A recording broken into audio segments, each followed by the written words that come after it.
Welcome to the story. Don't forget to like, subscribe, and support me. The world burned beneath the onslaught of alien ships, their towering forms blotting out the sky like an apocalyptic omen. Earth's greatest cities, New York, Beijing, Moscow, lay in ruins, their landmarks reduced to ash and debris. John Reynolds, once the president of Earth, sent a coalition government, watched from the command deck of the Nova Spear, Earth-Sand's last remaining starship, as flames engulfed his home planet. He clenched his fists, the weight of failure heavy on his shoulder. Behind him, a tactical screen projected the chaos unfolding below. Red dots, symbolizing alien war machines, swarmed the surface, tearing through what little resistance remained. Blue dots, representing Earth's defense forces, blinked out one by one. The Nova Spear hummed softly, its massive engines ready to depart, but John couldn't tear his eyes from the sea. This wasn't just the fall of a civilization. It was the death of everything he'd fought to protect. At least he said quietly, his voice low but resolute. Captain Elias Carter, standing at attention near the navigation console, looked over. Her face was streaked with sweat, her uniform disheveled, but her eyes were sharp, focused. It's not time we can stay here any longer. Elias hesitated, her gaze flicking to the planet below. There are still people down there, civilian soldiers.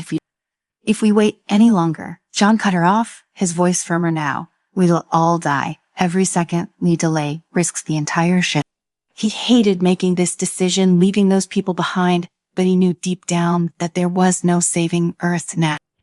The invaders had struck with such ruthless precision that humanity had never stood a chance. Their technology, their firepower, it was beyond anything Earth had ever prepared for.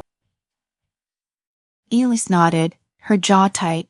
She turned back to the controls, her fingers dancing across the holographic interface, engines at full capacity. We were ready for jumps. Sean stepped forward, his eyes fixed on the image of Earth one last time. The planet's blue oceans and green continents were barely visible, now obscured by smoke and fire. Goodbye, he whispered. Jumping in 3, 2, 1. The Nova Spear lurched as the quantum engines engaged, and the familiar starry expanse of space shifted, bending and warping as the ship accelerated into a higher dimension. For a moment, everything went dark, save for the soft hum of the ship system. And then, with a burst of light, they were free. Earth was gone, lost behind the veil of space, left to its fate. The command deck was silent, except for the soft beep of monitors and the rhythmic pulse of the engine. John leaned against the console, the enormity of what had just happened crashing over him like a tidal wave. He was no longer president. He wasn't even a leader anymore. He was just a man standing at the helm of a ship filled with refugees, survivors of a catastrophe unlike any in human history. Coordinates locked, Eliza announced. Her voice was steady, but John could sense the exhaustion beneath it. We round course for Alpha Centauri. John nodded, though he barely registered her words. Alpha Centauri, the nearest star system with a habitable planet. It was humanity, so I only hope now, a faint beacon in the void of space. But even that hope felt distant, almost impossible. How long until we reach it? He asked. 6 months, at best speed, she replied, glancing at him. If the engines hold up 6 months, it might as well have been 6 years or 6 decades. A lot could happen in that time, and John knew that the alien invaders wouldn't just let them escape. They do come after them, and when they did, the Nova Spear, as powerful as it was, might not be enough. We'll need to stay on high alert, John said, his mind already racing with plans. The aliens will follow us. It's just a matter of when. I'll keep the crew sharp, Eli said, her voice firm. John turned to her, his gaze softening. Elias, thank you for staying with me.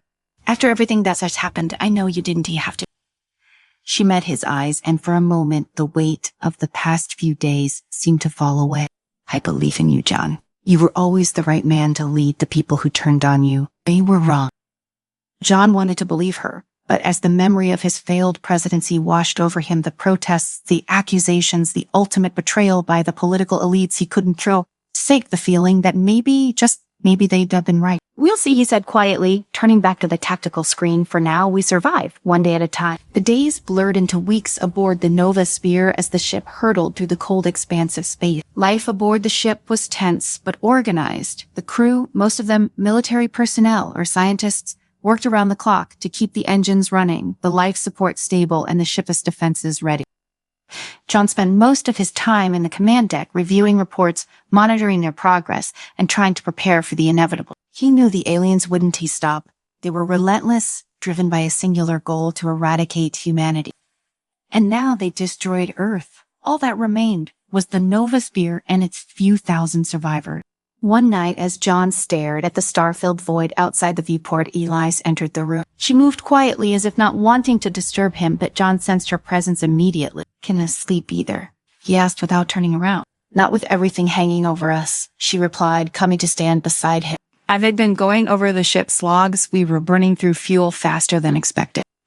John sighed. "How bad is it? At this rate, we'll barely make it to Alpha Centauri, and that as assuming we don't have to fight." Fighting. The very thought of it made John's stomach churn. The Nova Sphere was equipped with advanced weapons, railguns, plasma cannons, missile systems, but even that wasn't enough to match the firepower of the alien invader. Their technology was beyond comprehension. Their ships nearly invincible. In the few skirmishes Earth's forces had managed, humanity had barely put a dent in their armor. "We'll have to be smart," John said, his voice tense. "Pick our battles. We can't afford to waste resources." Elise nodded, but her expression was grim. "There's something else. I've been monitoring long-range scans, and I think they were following us." John's heart skipped a beat. He turned to face her, his eyes wide. "How close?" "Far enough that we haven't detected them directly, but I've seen fluctuations in the energy readings. That's them, I am sure of it." A cold chill ran down John's spine. The aliens had found them. The Nova Sphere, the last hope for humanity, was now being hunted. "We'll need to prepare the crew," John said, his mind racing. "If they attack, we stand a chance in a head-on fight. We'll have to outmaneuver them." Eli's face was set in determination. "I'll make sure the crew is ready." "You've come this far, John. We were not giving up." As she left the command deck, John stared out into the darkness of space, his thoughts a whirlwind of fear and uncertainty. They were being hunted by an enemy far more powerful than anything they'd ever faced. And yet they had no choice but to keep moving forward. 2 weeks later, the attack came. John was in the middle of a briefing with the senior officers when the alarms blared throughout the ship. Red lights flashed, and the command deck erupted into chaos as crew members scrambled to their station. "Report," John shouted over the din. Elise rushed to his side, her face pale but focused. They were here. 3 alien ships, massive war vessels. They dropped out of quantum space right on top of us. "Get us moving." John ordered full-speed, evasive maneuver. The Nova Sphere lurched as its engines roared to life, but the alien ships were too fast. Within seconds, the first salvo hit, shaking the Nova Sphere to its core. Console sparked, and the lights flickered as the ship's shields struggled to absorb the impact. "Shields at 50%, an officer called out. "Return fire," John commanded. The Nova Sphere's weapon systems activated and railguns fired in rapid succession, their rounds streaking through the void. Plasma cannons followed, hurling bolts of energy toward the alien ship. But the enemy vessels were agile, their movements swift and unpredictable. Most of the shots missed, and those that hit barely left a scratch. "They were too strong," Elise said, her voice tight with frustration. "We can't win this fight." John's mind raced. They couldn't stand and fight. They'd be destroyed. But running wasn't an option either. The aliens would keep pursuing them, whittling them down until there was nothing left. "Prepare the jump drive," John said. "We'll try to lose them in the asteroid field up ahead." The Nova Sphere shuddered violently as another barrage of alien firepower slammed into its shield. John gripped the armrest of his command chair, knuckles white as the ship groaned under the strain. The asteroid field loomed ahead, jagged rocks floating in the void like ancient sentinels. It was a dangerous gamble, but it was their only chance. Engines at full power, John barked, "Prepare for emergency maneuver." "I want us weaving through that field like our lives depend on it, because they do." Neely's fingers flew out across her console as she relayed orders to the navigation team. The ship surged forward, heading straight for the asteroid belt. Behind them, the alien vessels continued their relentless pursuit, closing the gap with frightening speed. "Shields at 20%. Tret," one of the officers shouted. "Shiri, you can take another direct hit." John's mind raced. The Nova Sphere couldn't withstand much more. They had to lose the alien ships and the asteroids, or they were finished. He leaned forward, his gaze fixed on the view ahead. Take us in now. And John ordered. The Nova Sphere dove into the asteroid field, its massive bulk twisting and turning with surprising agility as the pilot guided it between the floating rock. The alien ships followed, but the field was dense, and their larger size made them less maneuverable. Explosions lit up the dark void as asteroids collided with the enemy vessels, sending shockwaves through space. We were losing them, Elise called out, her voice filled with a glimmer of hope. I'm gleaning one of their ships just took a hit. John watched the tactical display. Sure enough, one of the alien warships was lagging behind, its hull damaged by a collision with a massive asteroid. But the other two ships were still closing in, dodging between the rocks with alarming precision. They were still too close. John muttered, "They need to buy more time." Elise glanced at him, her eyes sharp. There was a cluster of denser asteroids up ahead. We could use them to block their sensors, maybe even create a distraction. John nodded. Do it, and prepare the jump drive. We'll need to be ready the second we get clear of this field. The ship swerved sharply as it entered the denser part of the asteroid field. Huge rocks, the size of cities, drifted lazily through space, forming a natural maze that even the aliens would struggle to navigate. John held his breath as the Nova Sphere wove between the asteroids, each near miss sending his heart pounding in his chest. Behind them, the alien ship struggled. One veered off course, its path blocked by a particularly large asteroid. The other was forced to slow down, buying the Nova Sphere precious seconds. Now, John shouted, "Engage the jump drive."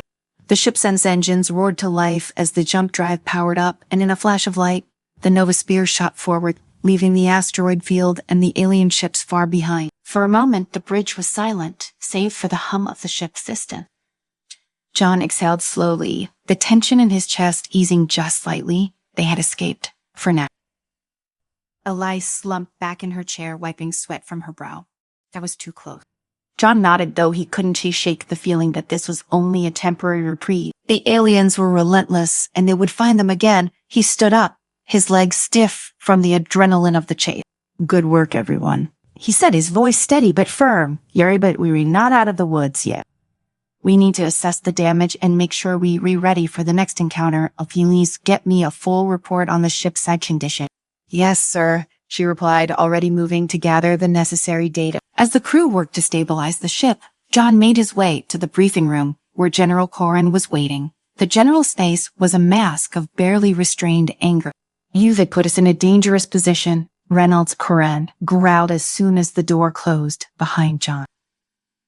"We're running on fumes, the ship seals are on the verge of collapse, and we still have no idea how far the alien forces extend. We can keep running forever." John didn't flinch. He knew Corrin had never respected his leadership, especially not after the election. But right now, it didn't matter. They were both fighting for survival. "What would you have me do, General?" John asked, his tone calm but pointed. "Here, surrender. Let them wipe us out."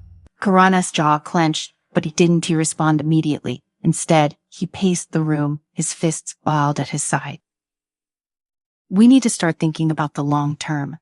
The Nova Sphere isn't a warship. It's a carrier. We outgunned, outnumbered, and running on borrowed time. If we don't try find a way to strike back, we refinish." John leaned against the table, his eyes narrowing. "And what exactly do you propose? We can take them head on. Our only chance is to stay mobile, keep them guessing, and find a way to Alpha Centauri." Corrin stopped pacing, turning to face John. "We need more than that. We need an edge, something they won to expect." John's mind raced. An edge, something the aliens wouldn't expect. The Nova Sphere had advanced weaponry, but it wasn't enough. What could they possibly do that would give them a fighting chance? As if reading his thoughts, Corrin stepped closer, lowering his voice. "I've been working on something. It's so risky, but it could tip the scales in our favor." John raised an eyebrow. Corrin hesitated, then pulled up a holographic display. A complex diagram of the Nova Sphere appeared, highlighting a section of the ship's hull. "There is a prototype weapon system on board, experimental tech developed in secret by Earth's military before the invasion. It's called the Solar Lance." "The Solar Lance," John repeated, frowning. He hadn't heard of it before. "It's a high-powered beam weapon capable of harnessing solar energy to create a concentrated blast," Corrin explained. The problem is, it's unstable. We never had time to fully test it before the invasion. John studied the diagram, his mind racing. If the solar lens worked, it could be exactly what they needed to punch through the alien ship's defenses. But if it failed, it's a gamble, Karen said, his voice low. Raphael, but right now it's off, the only real shot we've got. John stared at the hologram for a long moment, weighing the risk. The idea of using an untested, unstable weapon in the middle of a fight was terrifying. But they were out of options. The aliens would come for them again, and next time they might not be able to escape. Do it, John said finally. You get the solar lens operational, but make sure the crew knows the risk. Curran nodded, a grim smile tugging at the corner of his mouth. Harris, I'll have my team on it right away. As the general left the room, John sank into a chair, his mind buzzing with the weight of the decision. The solar lance might be their only hope, but it was a dangerous one. He could only pray that it would be enough. The alien ships found them again 2 days later. The alarms blared once more, and John rushed to the command deck as the Nova Spear shuddered under the impact of the first barrage. This time the enemy had brought more ships, 5 massive war vessels, their sleek black hulls bristling with weapons. Incoming fire, allies shouted as another explosion rocked the ship. Shields at 30%, an officer called out. Return fire. John ordered, his heart pounding. The Nova Spear rail guns and plasma cannons fired in rapid succession, but the alien ships were too fast, dodging and weaving between the shots. The tactical display showed them closing in, surrounding the Nova Spear from all sides. General Koran, John said through gritted teeth, "Price is the solar lance ready?" Karan's voice crackled over the Cummings. Patty, we're powering it up now, but it's going to take time to charge. How much time? 5 minutes minimum. 5 minutes? It might as well have been an eternity. The alien ships were hammering the Nova Spear, and the shields wouldn't hold out for much longer. Ellie's evasive maneuvers, John shouted, "How will I keep us moving until the solar lance is ready?" The ship lurched as the engines roared to life, and the Nova Spear banked hard, dodging a volley of plasma fire. John gripped the armrest, his knuckles white, as the ship twisted and turned through the void, desperately trying to avoid the incoming attack. But the alien ships were relentless. They moved with terrifying precision, cutting off every possible escape route. One of them fired a concentrated blast of energy, and the Nova Spear shuddered violently as the shields failed. "Shields are down," Allies shouted, panic creeping into her voice. John saw raced. They were out of time. "Higher, Koran. We need that solar lance now." Almost there. His voice tense. The alien ships closed in, their weapons charging for the final blow. John's mind raced, searching for a way out, but there was none. They were trapped. "Solar lance is ready." Koran's voice cut through the chaos. "Fire!" John shouted. A blinding beam of light shot from the Nova Spear, hull cutting through the darkness of space like a sword. It struck the nearest alien ship, and for a moment, everything went still. Then with a deafening explosion, the alien ship disintegrated, its hull torn apart by the solar lance and power.